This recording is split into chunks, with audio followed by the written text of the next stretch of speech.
opened YouTube Analytics, looked at it for about 10 seconds, and closed it because I had no idea what I was looking at.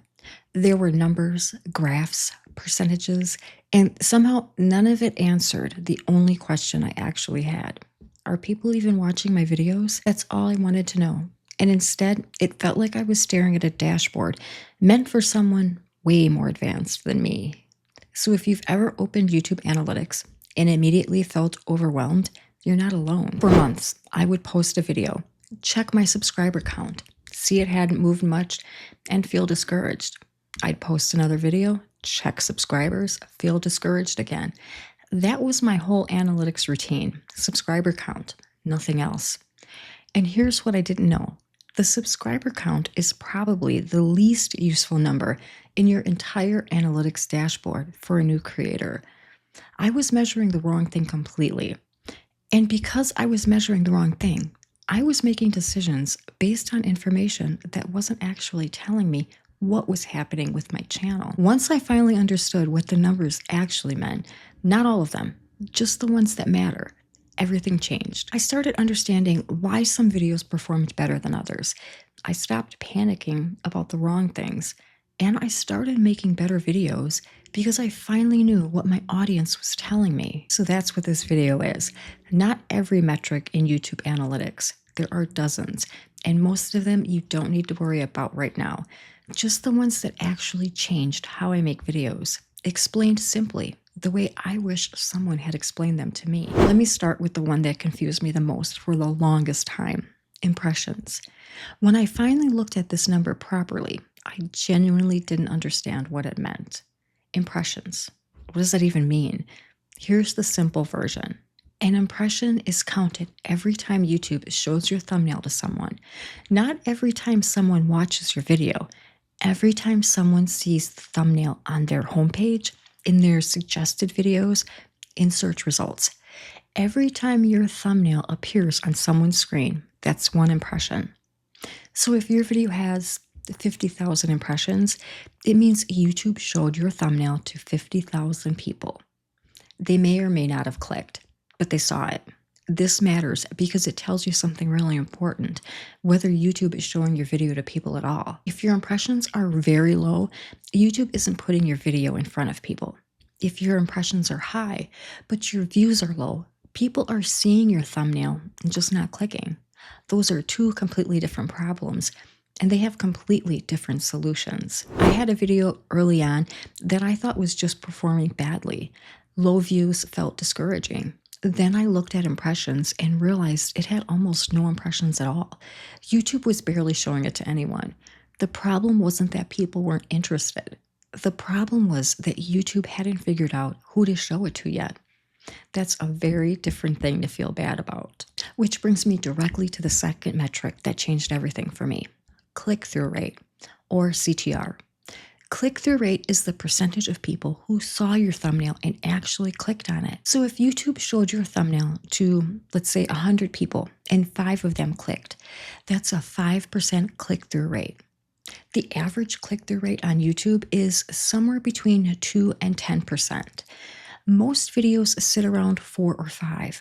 If yours is above that, your thumbnail and title are doing their job. If yours is below that, people are seeing your video and deciding not to click. This is the metric that taught me the most about thumbnails and titles. Because when I understood CTR, I finally understood what a thumbnail is actually for. It's not decoration. It's not just making your video look nice. It's a click. Its one job is to make someone who's scrolling past it stop and click. That's it.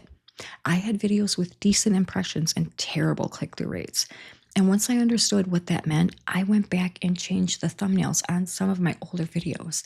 Not all of them, but the ones where I could see that people were being shown the video and choosing not to watch it. And some of those videos started doing better just from a thumbnail change. Not a new video, not a new topic, just a better first impression. The third metric is one I now look at more than almost anything else, and that's the retention graph. You'll find this in the engagement section of your analytics for each individual video. It shows you a curve starting at 100% on the left, when the video begins, and dropping as viewers leave throughout the video. What you're looking for is the shape of that curve and where it drops most sharply. Every video loses viewers from the very beginning. That's normal. People click, watch a few seconds, and decide it's not for them and leave. You'll always see a drop in the first 30 seconds. Don't panic about that. What you're watching for is sudden, sharp drops, places where a significant number of people left at the same moment, because that moment in your video is where something went wrong. Maybe it was too slow. Maybe you went on too long about one point. Maybe there was an awkward transition. The retention graph will show you exactly where your audience stopped being interested. And that information is more useful than almost anything else for making your next video better. I had one video where I could see a really sharp drop about 2 minutes in. I went back and watched that section and realized I'd spent about 90 seconds explaining something I could have explained in 20. The viewers were telling me I'd lost them, and I could see exactly where it happened. The flip side also matters. If you see a flat section, a part of the curve where barely anyone leaves, that's where your video is really working. That's content your audience genuinely wanted. Make note of it and make more videos like that. The fourth one is simpler, but people misread it constantly. Watch time and average view duration. Watch time is the total number of minutes or hours people have spent watching your videos. Average view duration is how long the average viewer watches a specific video before leaving. These matter because YouTube wants to keep people on the platform as long as possible. And if your videos keep people watching, YouTube is more likely to recommend them to other people. So watch time is essentially a signal to YouTube that your content is worth promoting. But here's where beginners get confused.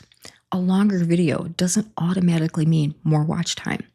A 5-minute video that people watch all the way through gives you better signals than a 20-minute video that people abandon halfway. YouTube cares about the percentage watched almost as much as the raw duration. So don't make your videos longer just to make them longer. Make them exactly as long as they need to be and not a second longer. Your retention graph will tell you if you've misjudged that. And now the one I was obsessed with when I should have been paying attention to everything else is subscribers. Subscribers matter. I'm not saying they don't.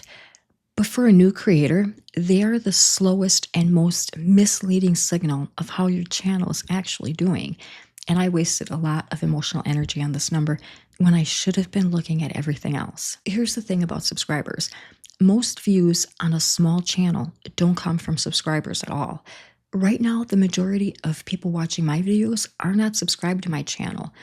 YouTube is showing my videos to new people constantly. Subscribers are people who liked what they saw enough to want to see more, but they're a small fraction of your total audience. So when your subscriber count barely moves after you post a video, that doesn't mean the video is failing. It might mean 1,000 new people found your channel from that video and enjoyed it, but didn't subscribe yet. They might come back. They might subscribe after the third video they watch. The subscriber count lags behind everything else. Watch impressions. Watch CTR. Watch your retention graph. Watch average view duration.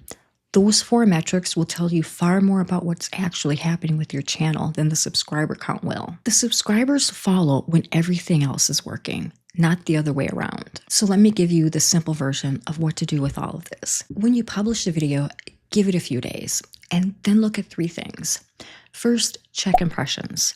Is YouTube showing it to people? If impressions are very low, the video might need a stronger title or thumbnail so YouTube can figure out who to show it to. Second, check click-through rate. Are the people who see it clicking? If impressions are decent but CTR is low, your thumbnail or title isn't compelling enough. That's fixable. Third, check the retention graph. Where are people leaving? Is there a specific moment where you lost them? Watch that section of your video and be honest with yourself about why. Those 3 questions, is YouTube showing it? Are people clicking it? And are people watching it?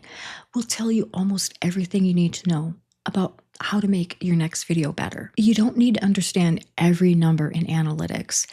You just need to understand the right ones. And now you do. I want to say one more thing before I go. Analytics can become addictive in a way that isn't healthy. I've had days where I checked my numbers every hour and let fluctuations dictate my mood. That's not useful and it's not fun. The numbers are there to inform your decisions, not to validate your worth as a creator. A video that gets 40 views and helps one person who needed it is not a failure.